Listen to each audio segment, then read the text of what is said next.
Hello there, world of tankers. Welcome to the channel. I'm your host, Droodles Blitz, and in today's video we'll be talking about and playing in the Rheinmetall Panzerwagen, a Tier 10 German tech tree light tank. This is actually a very popular light tank. I've seen a lot of people rolling around in the battlefield in this tank. But I don't think that's too surprising. I would say a vast majority of the player base has had the RU-251 for years. So now that Wargaming simply added a Tier 9 and 10, most people were already able to research all the modules and everything on the Tier 9 immediately, and then start grinding the Tier 10. So it's not too hard to figure out why. It's also a German vehicle, and the German tanks are among the most popular in the game. Now today, I'm going to be showcasing an interesting way to play this German light tank.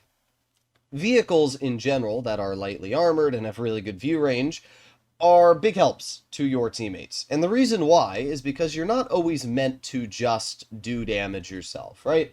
There's a lot of people that only care about dealing damage themselves. I am sometimes in that boat, but not always. And when I'm driving the Rheinmetall Panzerwagen, I'm actually more in the boat of trying to help my teammates, trying to spot and use the mechanics that this vehicle has to give my teammates an advantage. And this game here is going to be a perfect example of that. If we look at the enemy lineup, we can see that they have a Leopard 1, they have a Kampfpanzer 50 ton, and a Bosch Chatillon 25 ton. That is way more mediums and lights than I'm really able to deal with. But you'll also notice that I have a Toonmate in the Grill 15, and then I have a Hovry as well covering me. So even though I might not be able to counter any of these vehicles on the medium flank, what I can do is give my team crucial information. For example, I've already shot that 183, and you'll notice my damage with assistance counter going up here. I've already assisted 1,056 damage this game, 1,335 damage assistance this game, and that is because I spotted the Kampfpanzer, which my Toonmate in the Grill shot, and then I also shot that 183 to light that player up. I spot the enemy Leopard 1, and look at that, the enemy 183 is already out of the game. So just with my spotting, we've been able to take a 183 out. This is exactly what you want to do in a light tank. You want to give your team that information to take the enemy players out of the game. So I'm going to move up here just a little bit if I can. My tank's not going very fast, but we're going to climb up this ridgeline. I'm going to slither my way right into this bush. That way, I can spot enemy vehicles once again. The Rheinmetall really is built for spotting, because it has two very different good spotting mechanics. First of all, it has tracer shells. What that means is when you shoot somebody, it detects them for 20 seconds. And then it also has adaptive concealment, meaning you get unspotted 7 seconds instead of 10.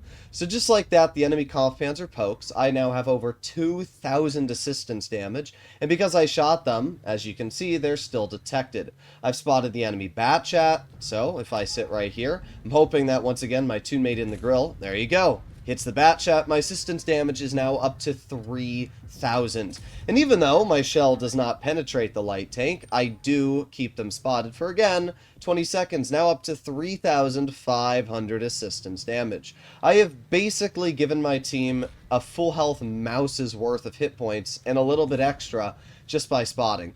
I mean, if you take a second and think about that, it's kind of wild. It's completely stopped the enemy medium flank from being able to do anything. The Kampfpanzer and Batchat are now both very low on health, and because of that, it's given our team a super easy win. Normally, the medium flank is what you have to be worried about, but in this situation, it's gone perfect. I've stopped the enemy mediums from doing their main goal. I've done exactly what I've needed to in a light tank. I've given my tank destroyers a purpose, and it's made everybody happy. So even though I really haven't done any damage myself, it has 100% stopped the enemy from doing anything they want to do either. So now what I'm going to do is I'm going to slightly move up here, and I will admit, I make a bit of an over-aggression.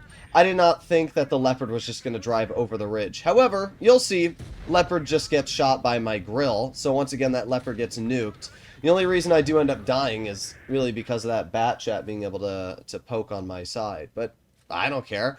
The Leopard 1's a one-shot, the Batchat's a one-shot, and it's the only tanks left. You can see in chat I titled, "You got me!"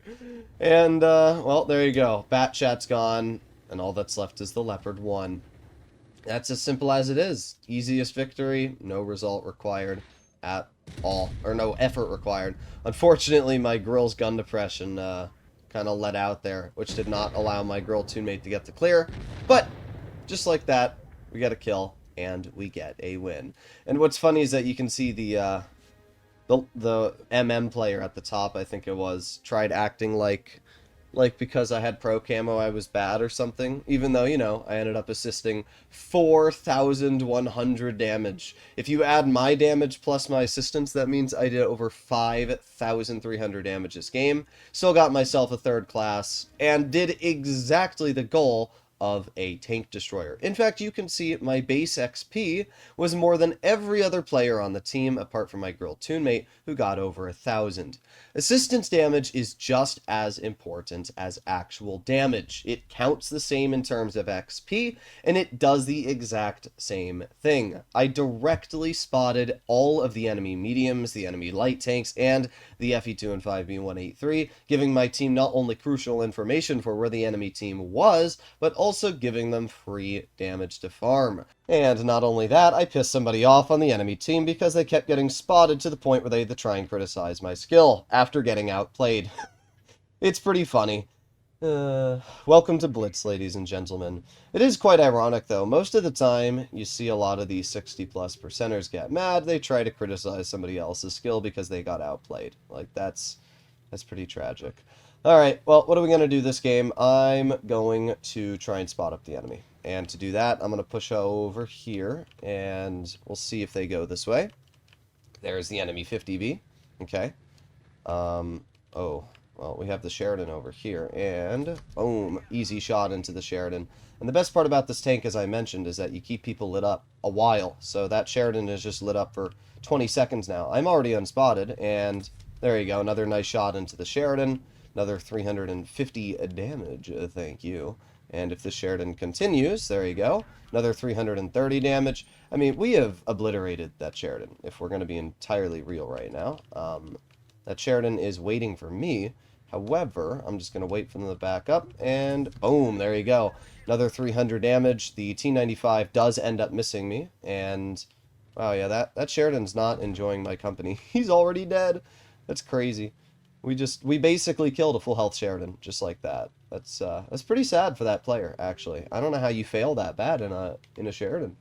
Alright, well, let's move over here, and kind of hoping I can get to, like, the side of that Jagdpanzer. Oh, there's the Jag. Okay, well, there's the T95. And, don't know exactly what I want to do, but what I can do is start shooting this T95 in the roof of his turret, because, oh, that also works. Let's put on my tungsten.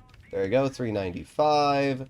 And, you know what, I'm actually going to shoot that Rhino. I feel like that Rhino is a bigger threat and a rather big annoyance, so if I can farm that player out a bit, there you go, nice 573 with my shells there, and the Destiny takes that player out of the game.